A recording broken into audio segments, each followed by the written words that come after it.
ओम नमः शिवाय। जय माता रानी। दोस्तों, आप देख रहे हैं आपका अपना YouTube चैनल व्रत त्योहार टोटके।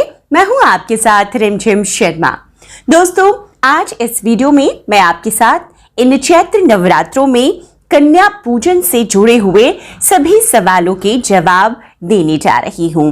कई सवाल आ रहे हैं आपकी तरफ से, जिसके जवाब इस वीडियो में मैं आपके लिए शेयर कर रही हूं।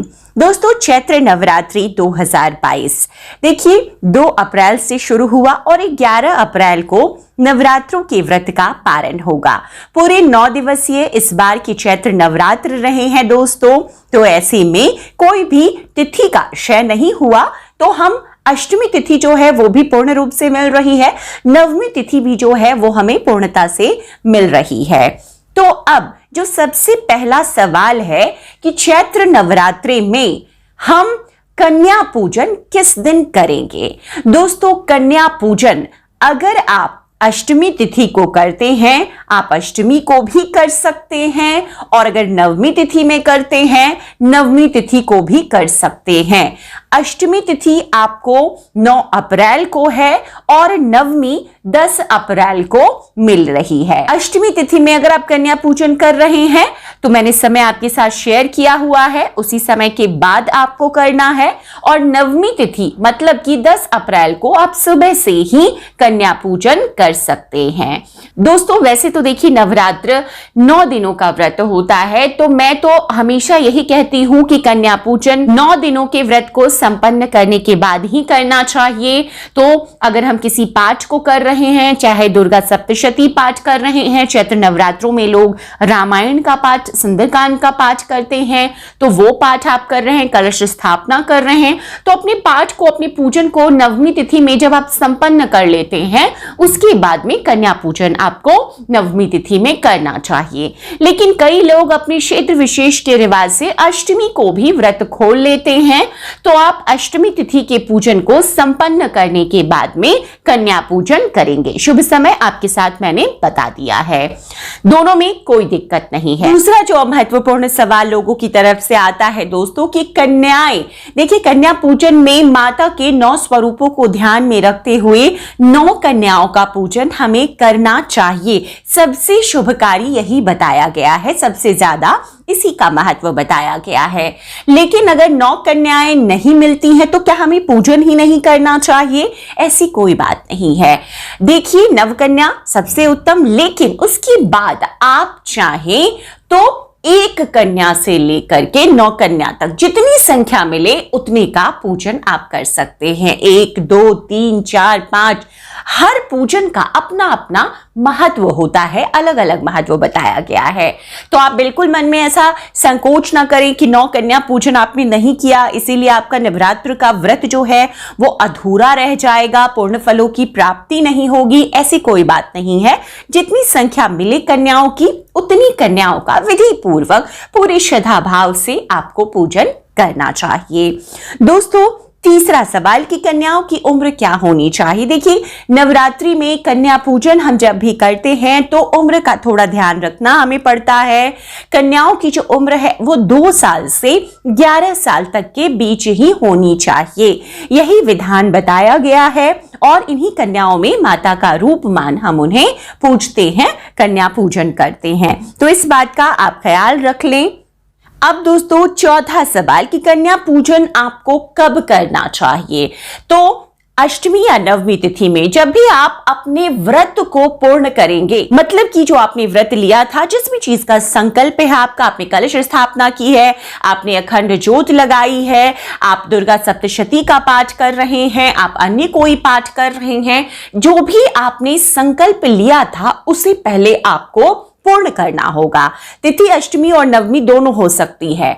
उसके बाद में अपनी पूजा, अपने पाठ को संपन्न करने के बाद में हवन दोस्तों नवरात्रि पूजन में बहुत महत्व रखता है। तो कोई भी जब हम अनुष्ठान, नवरात्रि एक महाअनुष्ठान है, महापर्व है, तो इसमें हवन जरूरी है। हवन की देखिए विधि पूरी सामग्री के सहित मैंने शेयर की हुई है, आप उन वीडियोस को भी मेरे चैनल पर देख सकते हैं।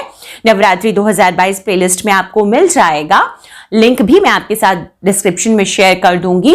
तो आपको हवन पहले करना है, कन्या पूजन के पहले दोस्तों आपको अपनी पूजा संपन्न करके हवन संपन्न करने के बाद ही कन्या पूजन करना चाहिए। यह भी एक सवाल है जो कई लोग लगातार पूछते हैं, इसीलिए इसका जवाब मैं इस वीडियो के जरिए आपके साथ शेयर कर रही हूं।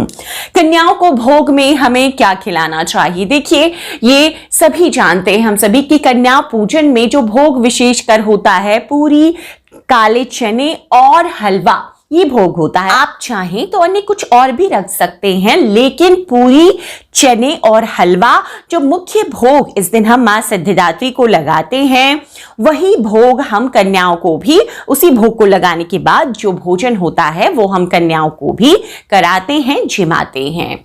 दोस्तों, अब दक्षिणा में कन्याओं को क्या देना चाहिए? देखिए, दक्षिणा में कन्याओं को हमें ऐसी वस्तु देनी चाहिए जो उनके उपयोग की हो। हम कोई ऐसी वस्तु ना उन्हें दे दें जिसका उपयोग ही वो ना कर सके। तो सबसे सुंदर होता है कि उनके लिए आप कोई खिलौने दें, क्योंकि देखिए कन्याएं ये छोटी हैं, तो उनके लिए कोई खिलौने दें, उनके लिए कोई ऐसी वस्तु दें जिसे वो पहन सके। जैसे कि आप उनको कपड़े दे सकते हैं, फिर उनके लिए कोई अन्य चीजें आप ला सकते हैं जिसे वो धारण कर सके।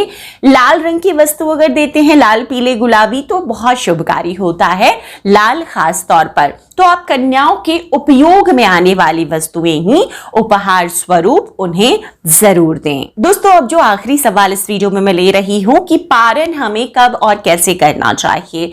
देखिए, पारण का शुभ मुहूर्त होता है, या फिर आप अगर शुभ मुहूर्त नहीं जानकारी में है आपके, तो आपने कन्या पूजन कर लिया, अष्टमी तिथि को जो लोग कन्या जमाते हैं, अष्टमी तिथि को आपने कन्या पूजन कर लिया, उसके बाद में वही भोजन, वही जो कन्या पूजन के लिए भोग आपने तैयार किया है, स्वयं भी उसी भोग को, आपको उसी भोजन को ग्रहण करना है। परिवार सहित बैठ करके आप उसी भोजन को करेंगे। व्रत को इसी प्रकार से आप खोलेंगे।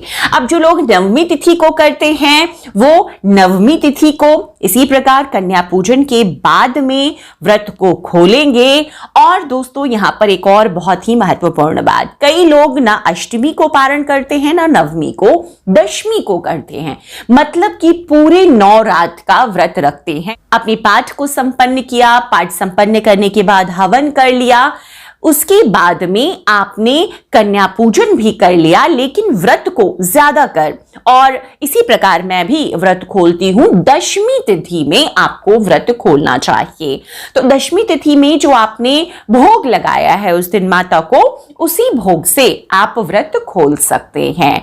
दोस्तों, दशमी तिथि में कलश विसर्जन और परायन को सबसे शुभकारी बताया गया है।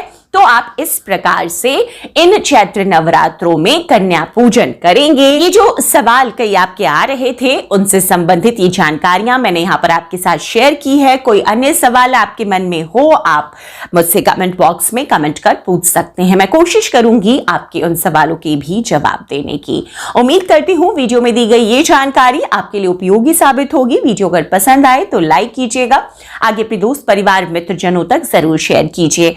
चैनल पर नए आए हैं दोस्तों, तो इसी तरह हर पूजा पाठ, व्रत त्योहारों की जानकारियां आपको आपके अपने YouTube चैनल व्रत त्योहार टोटके पर हर दिन प्राप्त होते रहेंगे। चैनल को सब्सक्राइब भी जरूर कर लें। वीडियो देखने के लिए आप सभी का बहुत बहुत शुक्रिया। जय माता रानी, हर हर महादेव।